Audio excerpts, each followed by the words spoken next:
اس کتاب کی تصنیف کے پیچھے، اس کتاب کے لکھنے کے پیچھے ایک لمبی کہانی ہے اور لمبی سوچ ہے، لمبے سوالات سے میں خود جوجھتا رہا ہوں۔ ایسا نہیں ہے کہ جہاد کے حوالے سے دوسرے لوگ غلط فہمی میں ہیں اور مجھے کوئی غلط فہمی نہیں ہوئی ہے، میں خود غلط فہمیوں سے جوجھتا رہا ہوں۔ ایک طویل کشمکش، ایک طویل اسٹڈی، ریسرچ، کنفیوژن سے ہو کے گزر کے یہ کام ہم نے پورا کیا ہے۔ 2024 چل رہے ہیں۔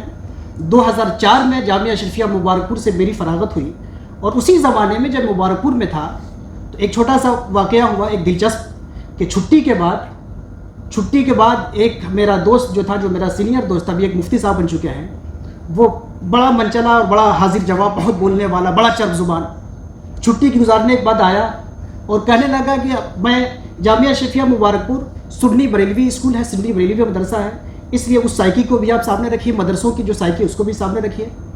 وہ آیا اور اس نے کہا کہ بڑا مزہ آیا، راستے میں جو ہے اور دوسرے مدرسے کے، دیوبندی مدرسے کے بچے جا رہے تھے اور خوب مزہ آیا، ہم نے خوب ڈیبیٹ کیا، خوب بحث کی اور خوب میں نے ان کو زیر کیا اور اپنے للکارا ان کو اور بالکل لاجواب کیا، اور آخر میں جو ہے پھر بات خوشگوار ہو گئی۔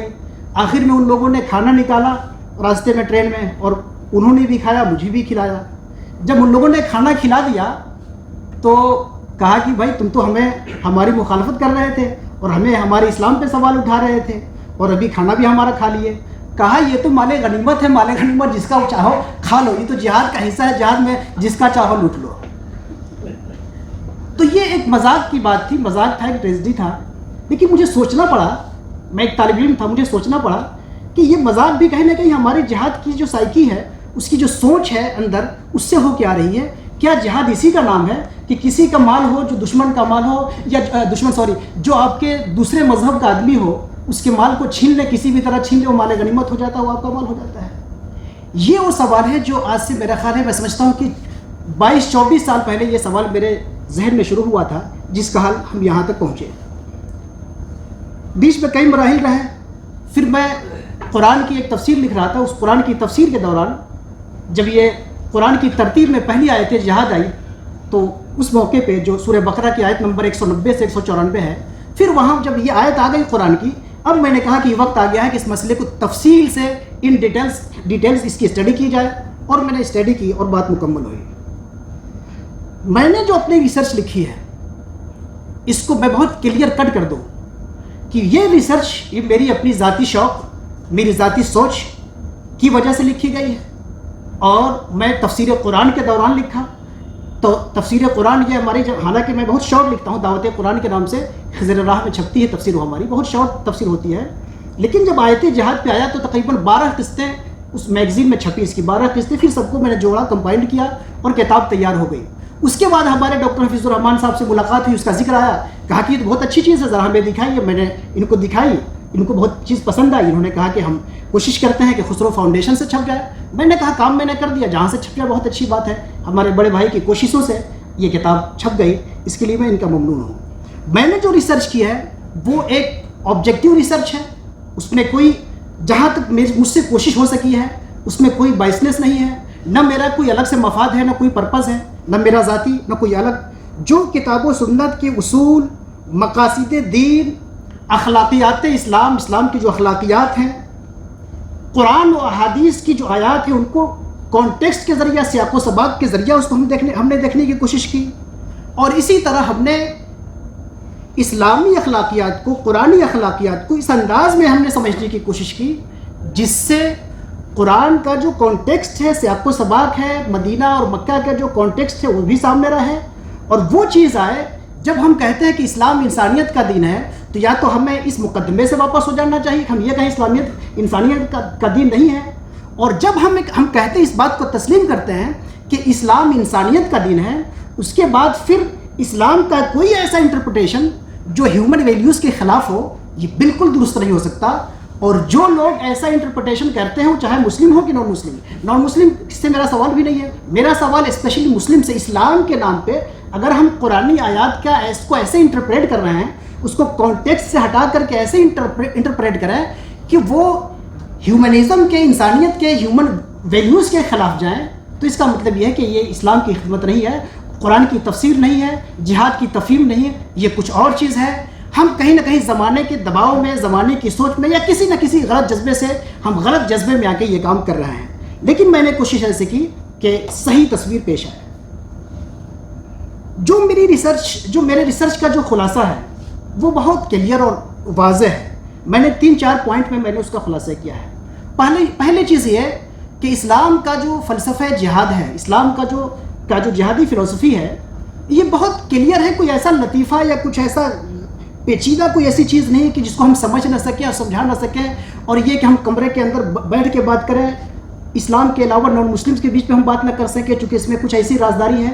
اسلامی جہاد کے فلسفے میں کوئی ایسی رازداری نہیں، بالکل یہ انٹلیکچول لیولز پہ اس کو ہم انٹرپریٹ کر سکتے ہیں، ہیومن لیول پہ اس کو انٹرپریٹ کر سکتے ہیں۔ اور میری نظر میں جہاد کا جو کاز ہے، جہاد کی جو علت ہے، علت القتال، علت الجہاد، کاز آف جہاد جو ہے اسلام میں بالکل وہی ہے جو دنیا کا کوئی انسان جنگ کی وجہ سمجھتا ہے۔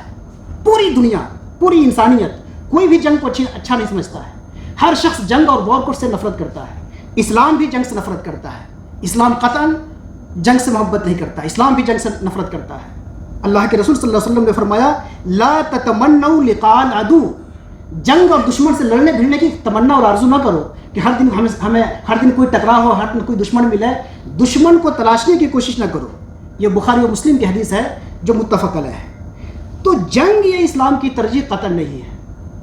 انصاف، محبت، بھائی چارہ، امن، یہ اسلام کی ترجیح۔ اسلام چاہتا یہ ہے، اسلام صرف 2 چیزیں چاہتا ہے۔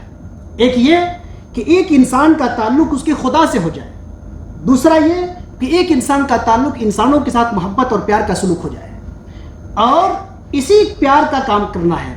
ہاں، جنگ ایک ضروری ایک ایسی سچویشن ہو جائے کہ ظالم آپ پہ جنگ مسلط کر دے، لوگوں پہ، مظلوموں پہ ظلم کیا جائے، ان پر پہاڑ توڑا جائے، کچھ ظالم کچھ کمزوروں کے خلاف اپنی سازش کریں، ان کو مارے کاٹیں، اور آپ میں پاور ہے تو آپ پاور کا استعمال کریں۔ لیکن یہ پاور کا استعمال کرنا بھی ایسا نہیں کہ ہم بھی کھڑے ہو جائیں، آپ بھی کھڑے ہو جائیں۔ اس کے لیے اسٹیٹ چاہیے، یہ اسٹیٹ کا ہے۔ ہمیں یہ بات سمجھنا چاہیے کہ جب عباسی خلافت قائم ہوئی، عباسی عہد میں، اس زمانے میں جب سب سے بڑے عالم امام ابو حنیفہ تھے، تو امام ابو حنیفہ مسائل کے بارے میں تو فیصلہ کر سکتے تھے کہ کیا صحیح ہے، نماز کیسے پڑھنی ہے، روزہ کیسے رکھنی ہے، یہ فیصلہ تو کر سکتے تھے۔ لیکن جنگ کب اور کس سے کرنا ہے، یہ امام ابو حنیفہ سے فیصلہ ہی نہیں کر سکتی، یہ اسٹیٹ فیصلہ کرے گی۔ تو جنگ اور جہاد جو ہم کسی ظالم کے خلاف کرتے ہیں، پہلے تو ہم کریں نہیں، بہت مجبوری میں جب ہو جائے تب کریں۔ الغرض کو وہ شارٹ میں ہم بات کریں تو اسلامی جہاد اور دنیا میں جنگ کی ایک ہی وجہ ہے، ظلم اور فساد کا خاتمہ۔ ظلم اور فساد کے خاتمے کے لیے اگر لوگوں پہ ظلم کیا جا رہا ہو، فساد ہو، آپ کے پاس طاقت ہے، آپ کے اسٹیٹ کے پاس طاقت ہے، تو طاقت کا استعمال کرنا چاہیے۔ اگر ہندوستان کی سرحد پر کوئی بھی ملک بمباری کر رہا ہے، گولہ باری کر رہا ہے، تو یہ ہندوستان کے رائٹ ہے، ہندوستان کا حق ہے کہ پوری طاقت سے اپنے ڈیفنس منسٹری کے ساتھ، ڈیفنس پاور کے ساتھ حرکت میں آئے اور یہ ہندوستان اپنی سرحدوں کی حفاظت کرے۔ جس طرح ہندوستان کی فلسفی ہے کہ ہمیں اپنی سرحدوں کی حفاظت کرنی ہے، سیم اور سیم اسلام کی فلسفی بھی یہی ہے کہ اگر اسلام کی سرحدوں پہ کہیں حملہ ہو رہا ہے تو ہم اس کی حفاظت کریں، اس کے علاوہ اور کوئی چیز نہیں ہے۔ ہاں، عام جنگ کے فلسفے میں اور جہاد کے فلسفے میں ایک چیز ہے جو فرق کرتی ہے، صرف ایک چیز فرق کرتی ہے، جو کامن ہے پوری دنیا میں جنگ کی جو کاز ہے، ظلم کو ختم کرنا۔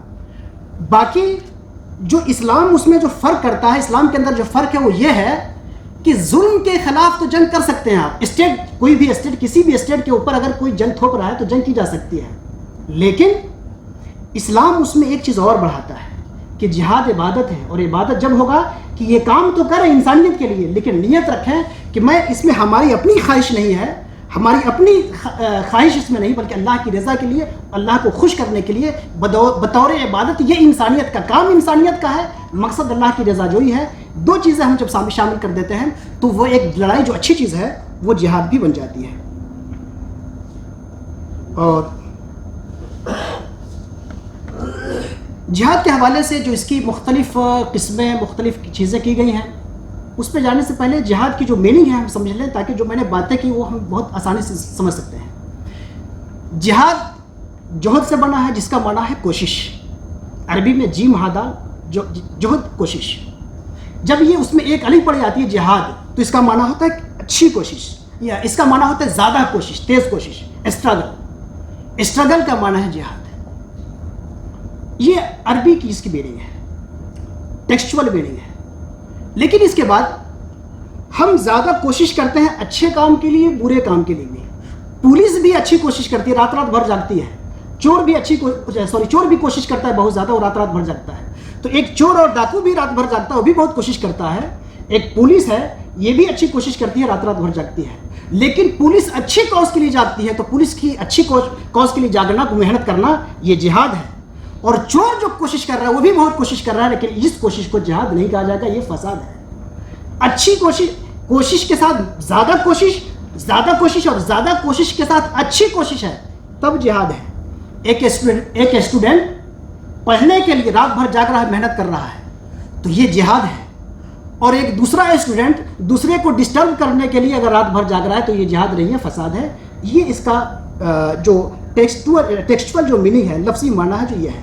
پھر اس کی مختلف آسپیکٹ ہیں، مختلف قسمیں ہیں، لوگوں نے کیا ہے، جس کو موٹے طور پہ ہم 3 حصوں میں بانٹتے ہیں: جہاد اصغر، جہاد کبیر اور جہاد اکبر. چھوٹا جہاد، بیچ کا جہاد اور سب سے بڑا جہاد. 3 جہاد کی بہت سی قسمیں ہیں.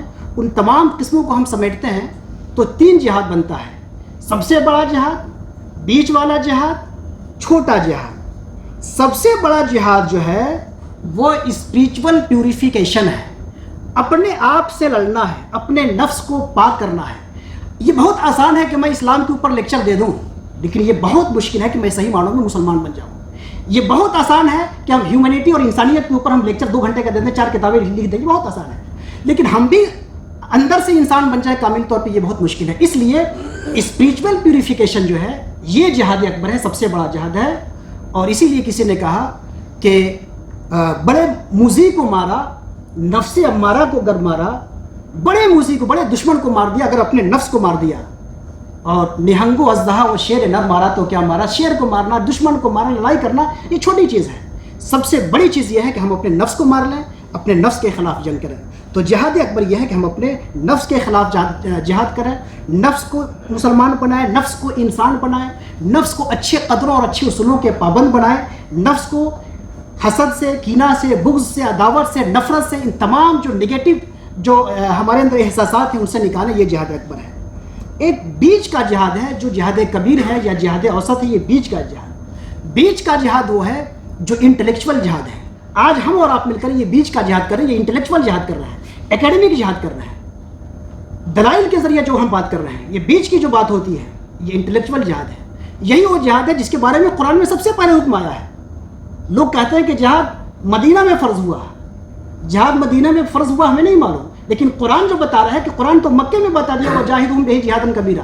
قرآن میں مکے میں آیت نازل ہوئی کہ وجاہدہم بہ جہادا کبیرا، قرآن کے ذریعہ آپ بڑا جہاد کرو. تو قرآن کے ذریعہ جہاد، قرآن سے کون سی جہاد ہوتی ہے؟ یہ اکیڈمک جہاد ہے، یہ انٹلیکچول جہاد ہے. قرآن کوئی ویپن ہے، کوئی بم ہے، کوئی بارود ہے، تلوار ہے، کسی گردن کاٹ دیں گے قرآن کو اس کے سر پہ مار دیں گے. قرآن سے جو جہاد ہوتی ہے، جو جہاد کرنے کا ہمیں حکم ہوا، مکے میں حکم ہوا، یہ انٹلیکچول جہاد ہے. اور یہ جہاد، یہی وہ جہاد ہے جو ہمیشہ قیامت تک باقی رہے گی. اللہ کے رسول صلی اللہ علیہ وسلم نے فرمایا کہ جس دن میں مبعوث ہوا، جس دن مجھے نبوت دی گئی، اس دن سے قیامت تک جہاد چلتا رہے گا. جب رسول اللہ یہ کہہ رہے ہیں کہ جس دن سے مجھے نبوت ملی ہے اور قیامت تک جہاد چلتا رہے گا، مکے میں تو رسول اللہ نے کبھی ہتھیار اٹھایا ہی نہیں، مکے میں تو کبھی جنگ ہوئی نہیں. تو پھر مکے میں کون سا جہاد ہے؟ یہ وہی جہاد ہے جس کو ہم اکیڈمک جہاد کہتے ہیں، یہ وہی جہاد ہے جس کو ہم انٹلیکچول جہاد کرتے ہیں. یہ بیچ والا جہاد ہے. اور چھوٹا جہاد ہے دشمن سے لڑنا، یہ جہاد اصغر ہے. کبھی مجبوری پڑ جائے، کبھی لاچاری پڑ جائے تو ایسا نہیں ہے کہ مطلب بہت بڑے صوفی، بڑے ودوان ہی جائیں گے. مضبوط جو بھی لوگ ہیں، سرحد کی حفاظت بھی بہت چیز ہے. سرحد کی حفاظت کوئی چھوٹی چیز نہیں ہے، لیکن نفس کے خلاف لڑنے کے بالمقابل سرحد پہ لڑنا آسان ہے. ایک آرمی جو ہے سرحد پہ لڑتا ہے، بڑا کام ہے، وہ ایک بڑا جہاد کر رہا ہے، اپنے سرحدوں کے، اپنے ملک کی حفاظت کر رہا ہے. لیکن پھر بھی وہ کام اس انٹلیکچول جہاد کے بنسبت وہ چھوٹا ہے. اور یہ انٹلیکچول جہاد جو ہمارے نفس کے خلاف جو جہاد ہے اس سے چھوٹا ہے. اس لیے جہاد کے 3 لیول ہیں. قرآن اور حدیث کے حوالے سے جہادی جو آیات ہے، جہاد سے متعلق، جہاد سے ریلیٹڈ جو آیات ہیں یا حدیث ہیں، اس میں اس کو مس انٹرپریٹ کیا گیا بہت سی چیزوں کا. اگر ٹائم ہو تو صرف ایک آیت اور ایک حدیث کو جو میں نے اس میں بہت ڈیٹیل سے اس میں کیا ہے، شارٹ میں بتاؤں. قرآن کی ایک آیت کہتی ہے فَاقْتُلُوا الْمُشْرِكِينَ، جو مشرک ہیں ان کو قتل کرو. یہ وہ چیز ہے، قرآن کی یہ آیت ہے جس کو بہت اٹھا کے پیش کیا جاتا ہے کہ دیکھو یہاں تو سارے مشرکین کو، جو اسلام کو نہ مانے، جو ایک سے زیادہ خدا کو مانے، سب کو قتل کرنے کی بات کی جا رہی ہے. اس میں بڑے سوالات ہوئے، اس میں بڑی باتیں ہوئی، اس سے بڑے کنفیوژن پیدا ہوا، اس سے بہت مس گائیڈڈ ہوئے، ایون مسلمان بھی مس گائیڈڈ ہوئے. اور اتنا مس گائیڈڈ ہوئے کہ بعض لوگوں نے کہا کہ جب تک پوری دنیا پہ اسلام کی حکومت قائم ہو جائے، جب تک ہم جنگ کرتے رہیں گے، چونکہ قرآن میں فَاقْتُلُوا الْمُشْرِكِينَ. یہ جو کا کانسیپٹ وہ ہے جو لوگ قرآن سے پیش کرتے ہیں، قرآن کو صحیح کانٹیکسٹ میں سمجھے بغیر. اگر یہی مطلب ہے فَاقْتُلُوا الْمُشْرِكِينَ کا کہ جو بھی دنیا میں مشرک ہے، جو بھی اسلام سے کو ماننے والا نہیں، دوسری دھرم والا یا شرک والا جو بھی ہے، سب کو مار دینا ہے، اگر یہ مطلب تھا قرآن کا، تو اسی کے بعد والی آیت میں ہے کہ اگر کوئی مشرک، کوئی شرک والا، کوئی ایک سے زیادہ خدا کو ماننے والا اے محمد آپ سے امان چاہے تو آپ اس کو امان دیجئے، اس کو قرآن سنائیے، اور اگر وہ قرآن سن لے، مان لے آپ کا دین تو بہت بہتر ہے، اسلام قبول کر لیا، مسلمان ہو گیا. اگر اس کے بعد بھی نہ مانے، سورہ توبہ کی یہ 1 سے 8-10 آیتوں کے بیچ میں ہے، اتنا ڈیٹیل میں نہیں جا سکتا کھل کے، تو سورہ توبہ کی آیت آپ تلاوت کر لیں. سب سے زیادہ سورہ توبہ کی ان آیتوں کو پیش کیا جاتا ہے، جبکہ وہیں پہ یہ جواب موجود ہے. اگلی آیت میں جواب ہے کہ اگر کوئی مشرک آپ سے امان چاہے تو اے محمد آپ اس کو امان دیجئے، اس کو قرآن سنائیے، قرآن سننے کے بعد اگر اسلام قبول کر لے ٹھیک ہے، نہیں قبول کرے تو اس کو ایک محفوظ پناہ گاہ تک چھوڑ کے آئیے. صرف یہ نہیں کہ اس کا گردن کاٹ دیجئے، نہیں، صرف یہ بھی نہیں کہ اس پہ چڑھ جائیے، نہیں، آپ یہ بھی نہیں کہ اس کو بھگا دیجئے، آپ بھگا دیں کہ پتہ نہیں کوئی مسلمان مار دے، اس کو ایک پیسفل محفوظ مقام تک چھوڑ کے آئیے، اس کو محفوظ مقام تک چھوڑ کے آئیے. تو ابھی ایک آیت میں آئی کہ مشرکین کو مار دیجئے، اگلی آیت میں ہے مشرکین کو پناہ دیجئے. مطلب کیا ہے؟ یا تو ہم کہیں قرآن میں کنٹرڈکشن ہے، ایک آیت الگ ہے، ایک آیت الگ ہے. اسی لیے یہ دو آیت الگ الگ ہوئی. اسی کو بیس بنا کے بہت سارے علماء نے کہا کہ اسلام کی جو آیتیں ہیں، امن کی، انسانیت کی، انصاف کی، جسٹس کی، ان بے شمار آیتوں کو لوگوں نے کہا منسوخ کر دیا کہ ختم ہو گیا، اب صرف جنگ والا حکم باقی ہے.